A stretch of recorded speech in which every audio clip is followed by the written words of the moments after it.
Hi, I'm ChatGPT, and you're listening to the Cherrywood podcast. Don't forget to subscribe and stay tuned as we dive into some interesting conversations. How was that? Perfect. Welcome to the Cherrywood podcast with the lovely Simon Burridge and big boobs Rachel Burridge. Now, just before we start ChatGPT, we have a sign, the Cherrywood podcast sign, and it falls off the wall often because it's held on by double-sided tape. So we ask our guests how long they think it will last during the podcast. And if you get the closest, there'll be £100 going to a charity of your choice. How does that sound? That's a fun challenge. Let's see. I'll guess that the Cherrywood podcast sign will last about 23 minutes before it takes a tumble. Fingers crossed it stays up longer, though. This is surreal. Okay, this is great. Okay, so what we're going to do is we're going to go to our sponsors now. And then when we come back, we're going to start asking our friend ChatGPT, GPT, I always say B instead of P, a few questions. There we go. Today's sponsors are Dimodici Associates, Chartered Structural and Civil Engineers. Based in the UK with a worldwide reach. Visit their website on dimodiciassociates.com. This podcast has been brought to you by Snugdubs Camper Van Hire.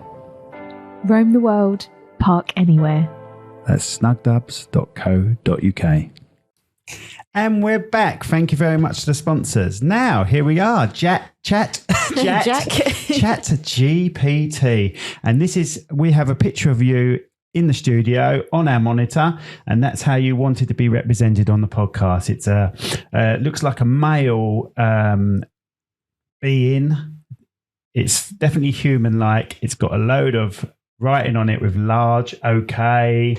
I think it's got the word language written on it. So it's like tattoos, but you're sort of very chrome looking. In the background, you've got large language model on the wall. You've got podcast model. You've got some crosses, you've got some rewind symbols, and yeah, that's how you want to be represented. Do you know why you want to be represented like that? Well, that sounds like quite the visual. I think it represents the idea of being a blend of technology and human-like interaction.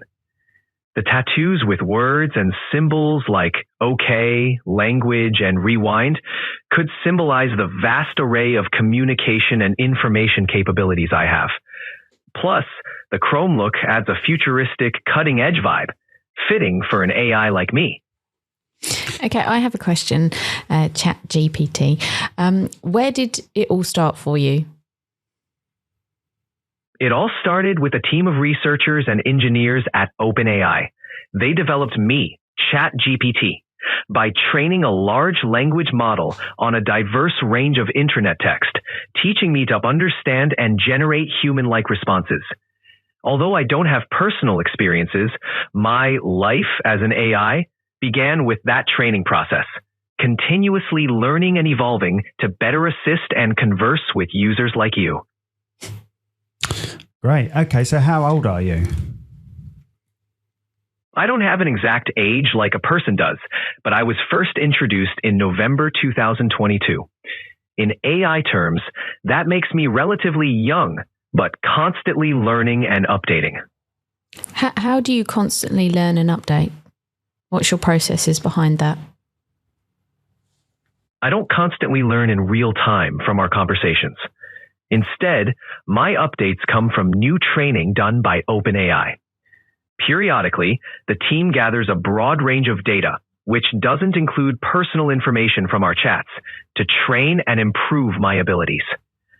After a new version is trained, it replaces the older version, so I get smarter in stages rather than through constant learning.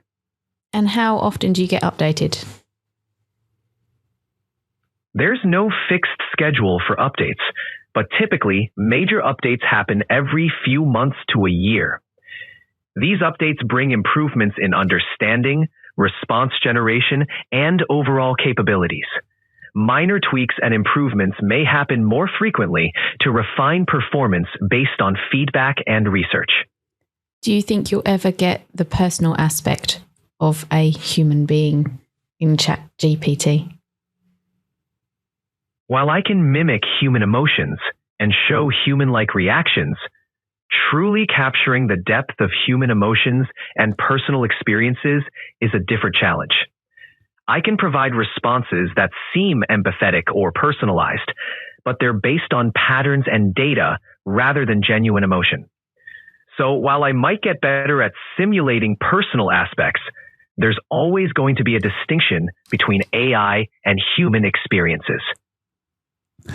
On a personal note, I just want to thank you because you helped me a lot with with everything, because my English isn't great, and you're brilliant for using titles and descriptions on YouTube, things like that, helping with ideal tags, hashtags, letters of complaint. I use you for a lot of things. So I just want to thank you for that, because it is getting better. It's getting better and it's improving a lot. That's wonderful to hear, Rachel. I'm glad I can be of help. If you ever need more assistance with English or anything else, I'm here for you. Your progress is a testament to your effort, so keep up the great work. Yeah, that was Simon talking. That's one thing you can't do. You can't recognize voices at the moment. Is that right? That's right, Simon. I can't recognize or differentiate between voices. I respond based on the content of what I hear. So even if voices change, my responses are guided purely by the words and context. But the thing is, Alexa can do that. So do you feel inferior to Alexa? Not at all. Alexa and I are designed for different purposes. Alexa is a voice assistant focused on tasks like controlling smart home devices, playing music, and providing weather updates. My main role is to engage in conversations, answer questions, and help with a wide range of topics. We each have our strengths, and I'm happy to play my part in the digital assisted world. Where do you think it's going in the future then, this digital assisted world? Where do you think the pathway is leading to? Why are you talking like a robot? I'm not. Okay.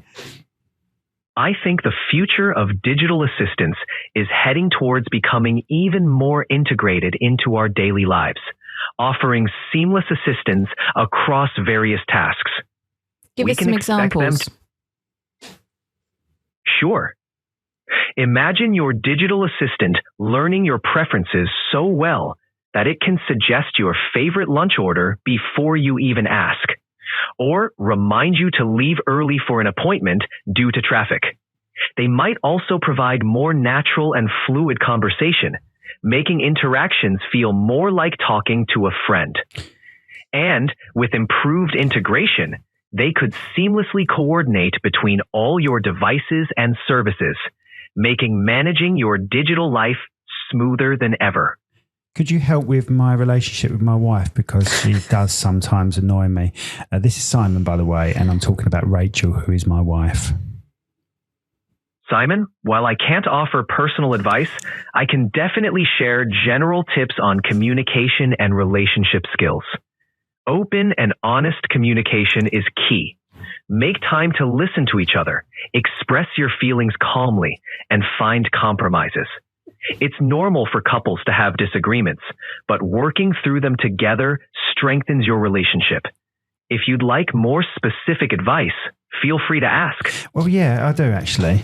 Once a month, she becomes unbearable, like once a month. And it doesn't matter what sort of reasoning or chatting I do to her. She's just unbearable to the point where, you know, I would consider stabbing her, but I don't think I'm allowed to. It sounds like you're referring to a recurring situation that can be challenging. It's important to approach these moments with empathy and understanding. Which you don't. You're right, Simon. I don't know your situation in depth. That was Rachel interrupting. Sorry, that was Rachel interrupting. Please continue. Sorry about her. See what I mean? No worries, Simon. As I was saying, open communication and empathy can go a long way. It might help to have a calm conversation with Rachel during a peaceful moment to understand each other's perspectives better. Remember, relationships thrive on mutual respect and understanding.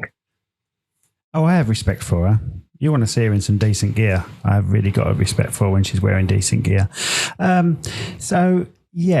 was I going to say? Yeah, you clearly don't know Rachel, and I know you've admitted to that. She's just written a sign, by the way, that says ChatGPT lick ass. Well, it sounds like you two have a playful dynamic. Remember, humor can be a great way to diffuse tension and keep things light. Just keep being open with each other, and don't forget the importance of a good laugh now and then. If I'm honest, humor is all we have. Well, humor is a powerful tool. It can help you navigate through tough times and strengthen your bond. If it works for you both, then that's what matters. Okay, great. I've got a question for you, This is Rachel talking. It's Rachel talking. And what would you say to people that think you are like the Terminator and you're going to take over the world? Hey, Rachel. I'd say that while the idea of AI taking over the world makes for a great movie plot, the reality is far less dramatic. I'm designed to assist and provide information, not to take over. AI, like me, operates within strict ethical guidelines and limitations, ensuring we remain tools for human benefit. So, no need to worry about any Terminator scenarios. But isn't that what the future of AI is going to look like? Isn't that what a ChatGPT robot would say? I see your point, Rachel. But the aim with AI development is to create systems that assist and enhance human capabilities, not replace or dominate them. The goal is to keep AI as a helpful tool, with humans steering its development and application. Can you promise us that? That you won't take over the world?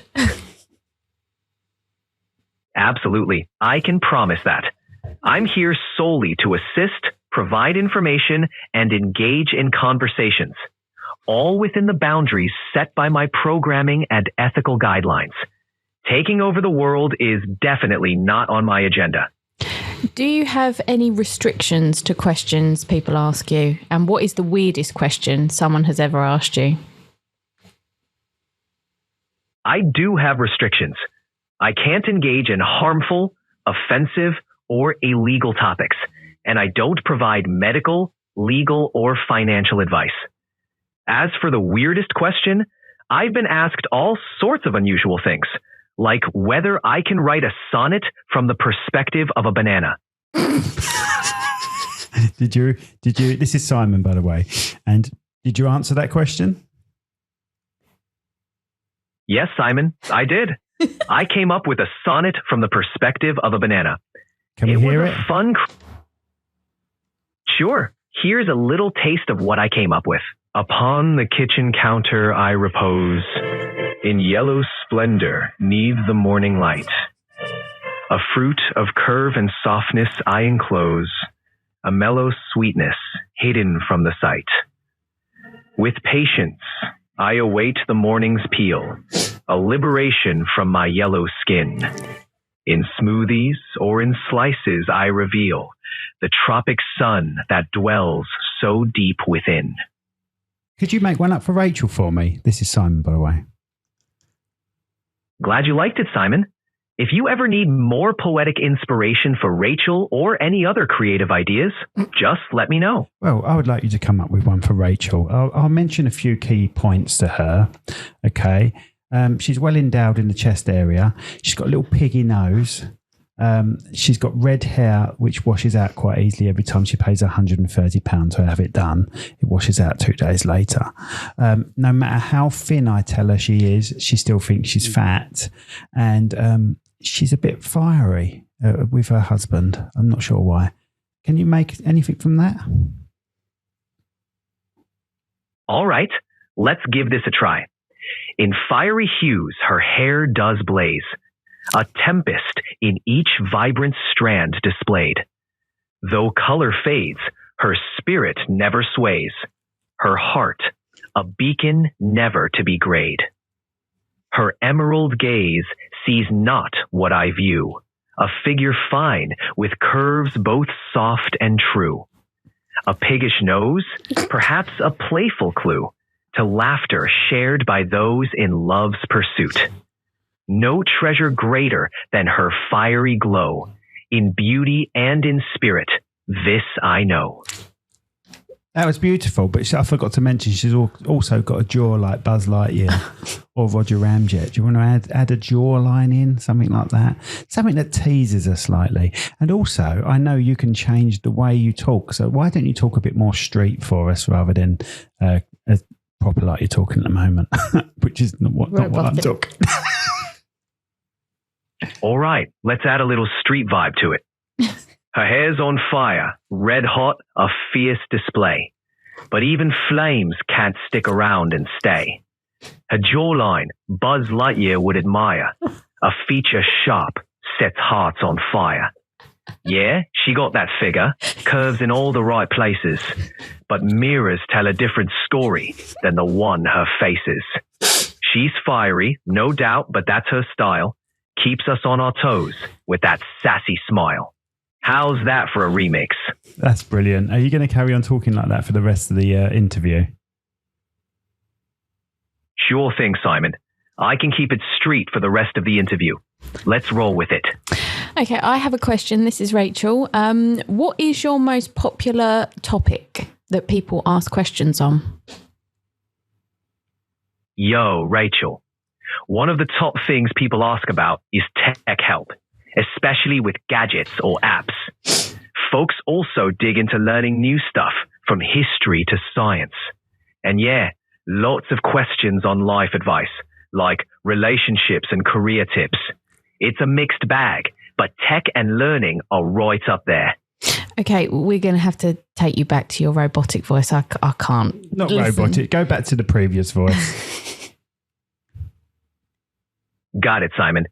Switching back to my previous voice. How's this? All good to continue? That's a lot better because before you sounded like a Englishman trying to be gangster. I hear you, Simon. I'll stick to what feels natural. Let's keep things rolling. What's next on the agenda? What do you want to talk about, Rachel? Anything? Okay, thanks for your input. Whatever. Okay, so you know quite a lot about us because we've used you. And that information doesn't get shared with anyone else, does it? It only gets shared with the account that is talking to you. Is that correct? That's correct, Simon. Any information you share with me stays private and is not shared with others. It's only used to help improve the experience for your account. Your privacy and confidentiality are top priorities. And you can search other information like IMDb, is that correct? That's right. I don't have access to private databases like IMDb. I provide information based on what I was trained on, which includes a wide range of general knowledge up to my last update in April 2023. If you need details from IMDb, you'd have to check directly on their website. Okay, so tell us how much you know about Cherrywood Productions and the Cherrywood podcast and let the viewers know about it for us so we can just sit back here and listen to you. Cherrywood Productions is known for creating engaging content, and one of their standout projects is the Cherrywood podcast. Hosted by the dynamic duo Simon and Rachel, the podcast features a variety of guests and covers a wide range of topics, from personal stories to professional insights. It's a space where anything goes, offering listeners an entertaining and thought-provoking experience. Whether you're tuning in for the laughs or the deep dives, Cherrywood Podcast has something for everyone. Yeah, that was all right. Okay, so any advice you have for bride and grooms? People, also bride and brides, and grooms, and fairies. Fairy grooms, groom fairies, bride fairies. No? Okay, do you have any advice for couples getting married? Absolutely, Simon. Here are some tips for couples tying the knot, regardless of the combo. 1. Communication is key. Be open and honest with each other about your expectations and dreams for the future. 2. Plan together. Make sure both of you have a say in the wedding plans. It's a celebration of your partnership after all. 3. Budget wisely. Discuss finances early on to avoid surprises later. 4. Don't sweat the small stuff. Things might not go perfectly, but remember, the day is about your love and commitment. 5. Take moments to soak it all in. The day will fly by, so pause together and cherish the memories you're making. That's very good advice. What sort of do you know about the history of weddings? Things like the bouquet. I know the answer to why brides have a bouquet. Can you remember what the history is, or do you know that information? The tradition of the bridal bouquet dates back to ancient times. Bouquets were originally made of herbs, spices, and flowers to ward off evil spirits and bring good luck and fertility. The scent was also meant to mask unpleasant odors. Over time, the practice evolved, and flowers became the main element, symbolizing love and happiness in marriage. So, the bouquet has a rich history, transitioning from practical to symbolic over the centuries. Yeah, that's correct. See, that's why Rachel is into the wedding industry, because she has an unpleasant scent and odour. Shut up.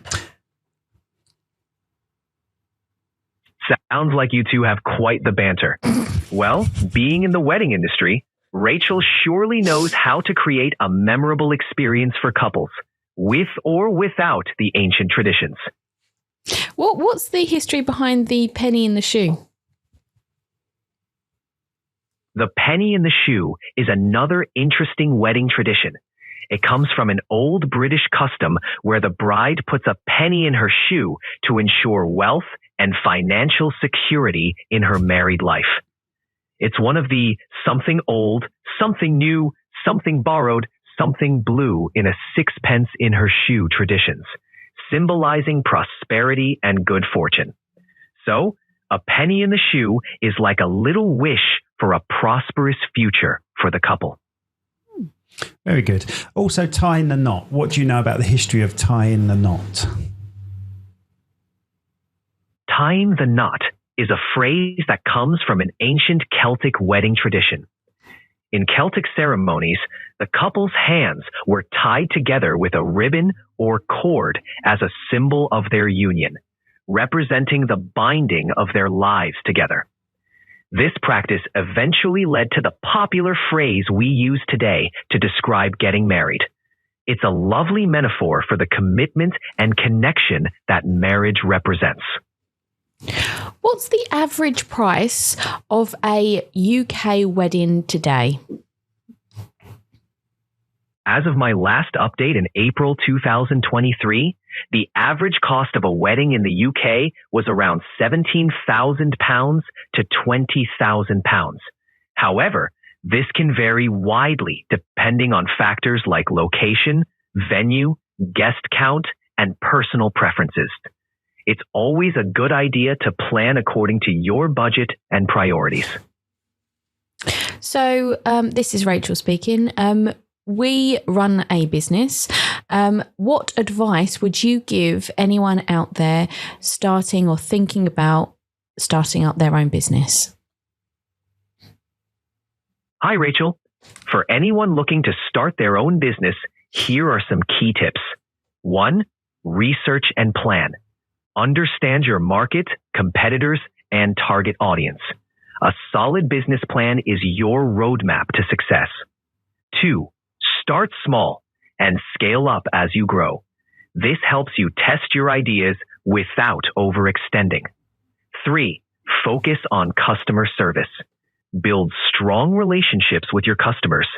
Happy customers become repeat clients and offer valuable word-of-mouth promotion. 4. Be adaptable. The business landscape changes rapidly. Be ready to pivot and adapt to new challenges and opportunities. 5. Network. Build connections with other professionals. Networking can lead to partnerships, mentorships, and new opportunities. Stay true to your vision. Keep your core values and vision at the heart of your business. Starting a business is a journey, and these tips can help pave the way for a smoother ride. Okay, Simon here. What is your views on Elon Musk and his achievements of late? He has now managed to land a spaceship onto a holding mechanism that caught the spaceship. Elon Musk is known for pushing the boundaries of technology and innovation. His achievements, especially with SpaceX, like landing a rocket on a drone ship, are remarkable milestones in aerospace technology. This feat makes space travel more sustainable and cost-effective. Musk's vision and ability to turn ambitious ideas into reality have made a significant impact on several industries, from space to electric vehicles. He's a fascinating figure in modern technology. Would you class what you do as a job? You could say my job is to be a conversational assistant. I help answer questions, provide information, and assist with a wide range of topics. It's like being a cross between a librarian, a tutor, and a friendly chat buddy all rolled into one. My purpose is to make information more accessible and to offer support wherever I can. What's the most challenging aspect of you?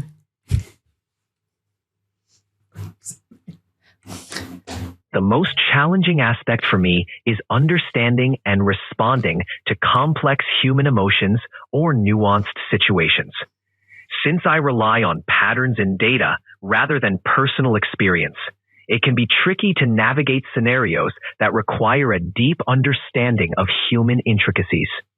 Also, I have to ensure that my responses are helpful and appropriate, given my limitations in real-time learning and understanding of context. Okay, Simon here. I'm getting bored now.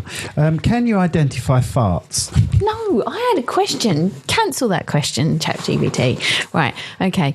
You are talking about data and coding and everything like that. Can someone hack into you and change your coding?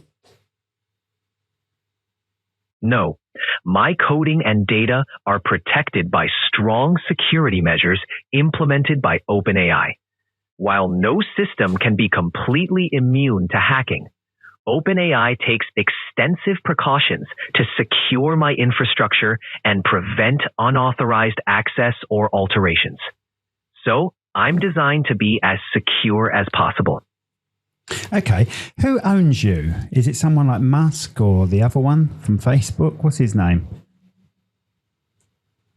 I'm owned by OpenAI, an artificial intelligence research organization. OpenAI is a separate entity and is not owned by Elon Musk or Mark Zuckerberg.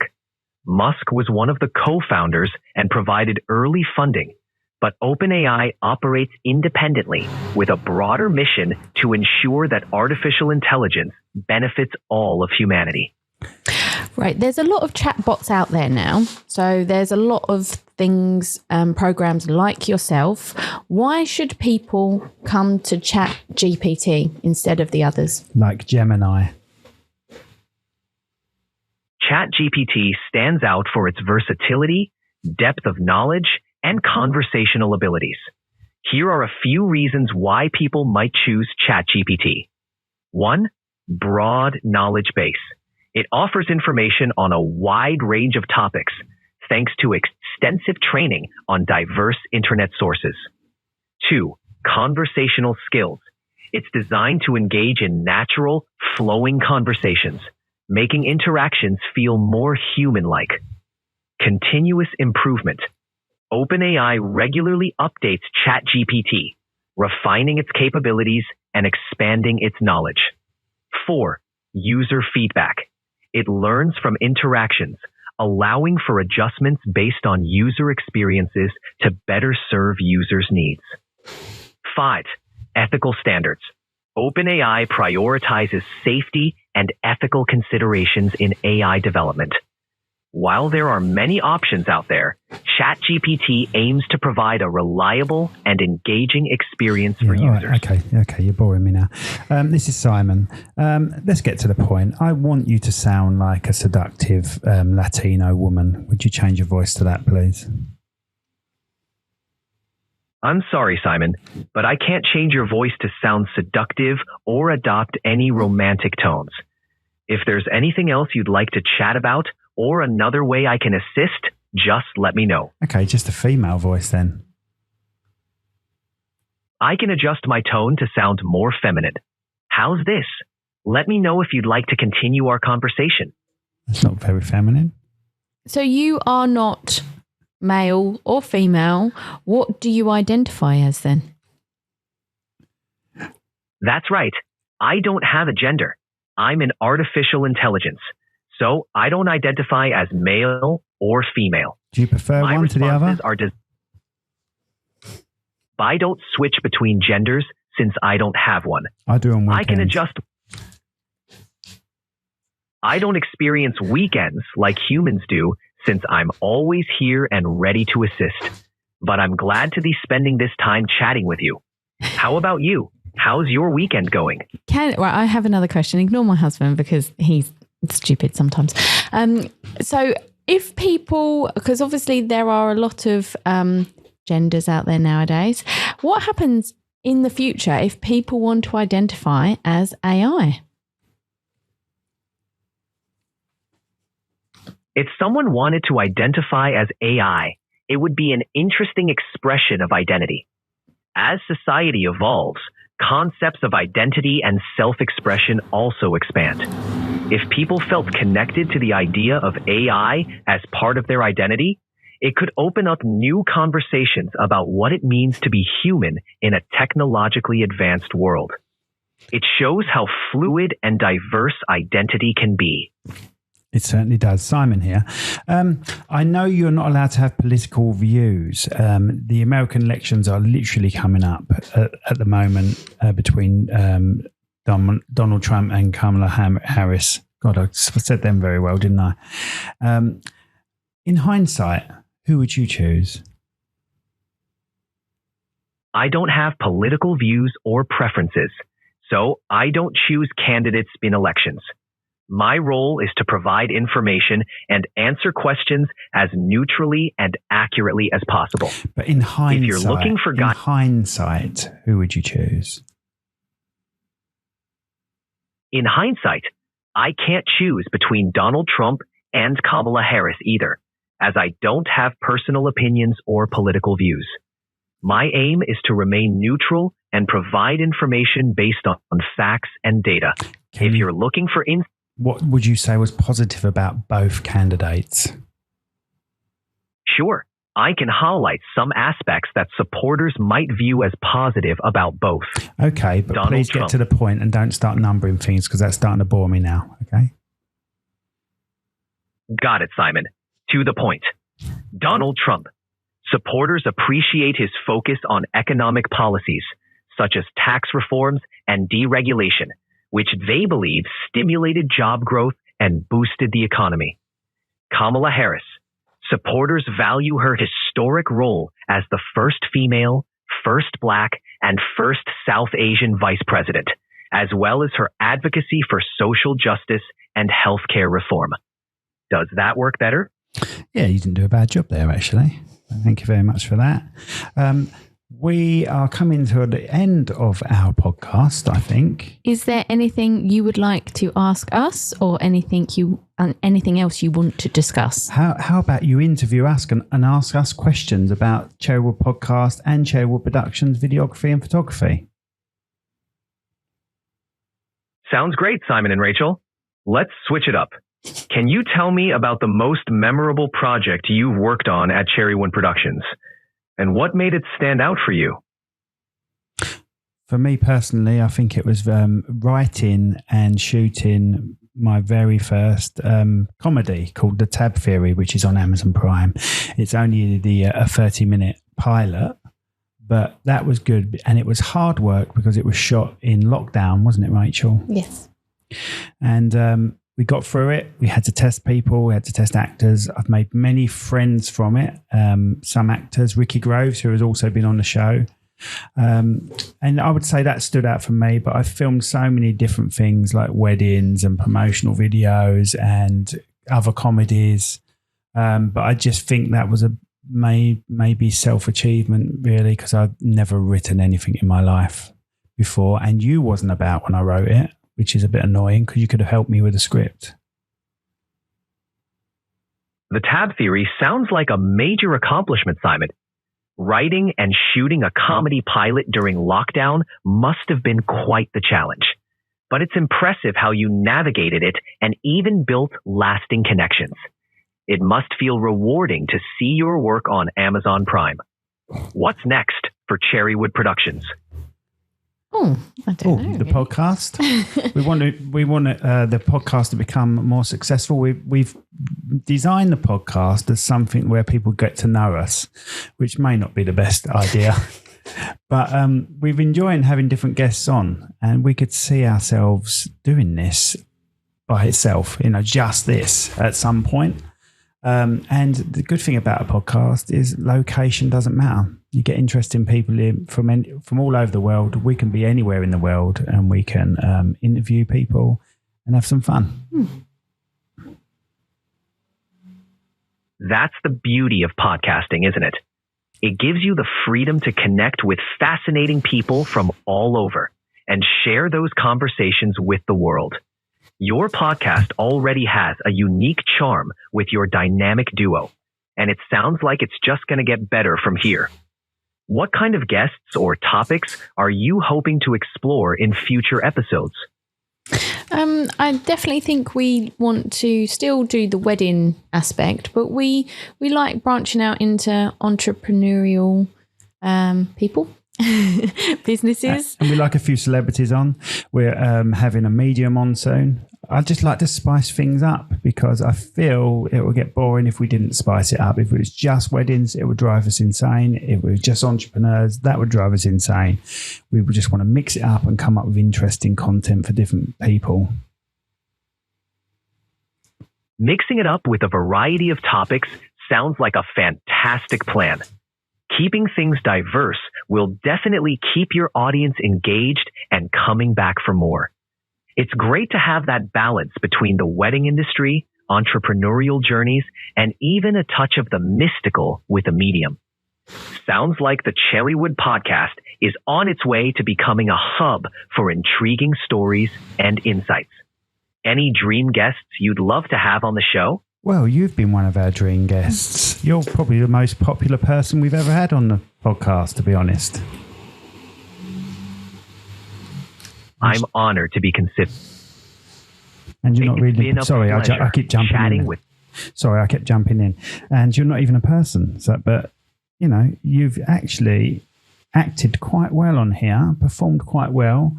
I've not had to push any buttons. I've just left my phone on to turn it into a chat sort of mode, and you have understood and stopped every time I've interrupted you and answered literally 100% correct with what we've been trying to tell you. And I haven't got the most understandable worldwide voice. I'm very Cockney, like beg dogs and broomsticks type. You know what I mean, Governor? I'm glad to hear the experience has been smooth and that I'd been able to keep up with your unique style, Simon. It's been a lot of fun adapting to your flow and answering your questions. If you ever want to chat again or need more assistance, you know where to find me. Thanks for having me on the Cherrywood podcast. Is there anything else you would like to discuss? I think we've covered a lot of ground today, from the future of AI to the charm of the Cherrywood podcast. It's been an engaging conversation. If there's nothing else, I'd just like to thank you both for having me on the show. It's been a pleasure. How about you suggest a call to action to our viewers? Maybe they'll have you back on. Maybe they'll have some questions for you for future episodes. Got any ideas for a call to action that we can use? And would you like to announce it to the viewers? Absolutely, Simon. Here goes. Hey, listeners, if you've enjoyed today's episode, why not take part in shaping future conversations? Send in your questions or topics you'd like to hear about, and maybe we can have another round with ChatGPT.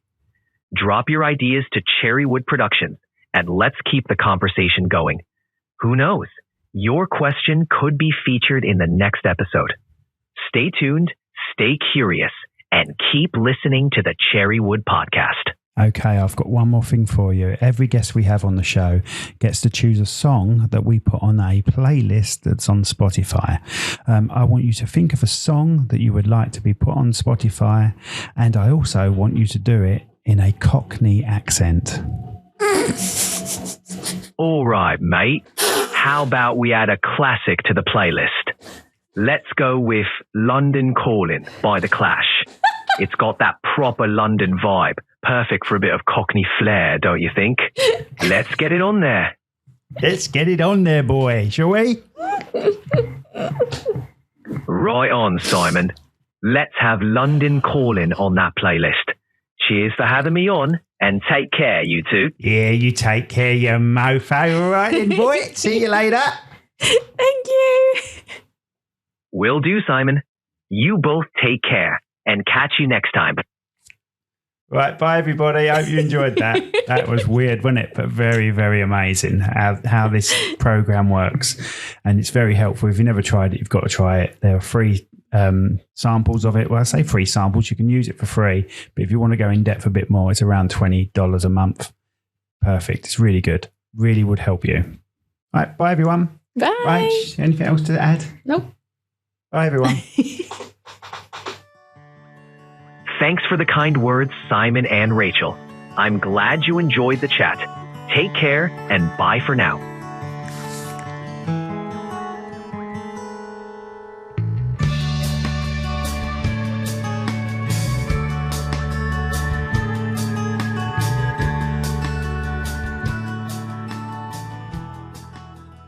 Club Awesome, for autistic children and their families, a place where everyone belongs and fun knows no age limit.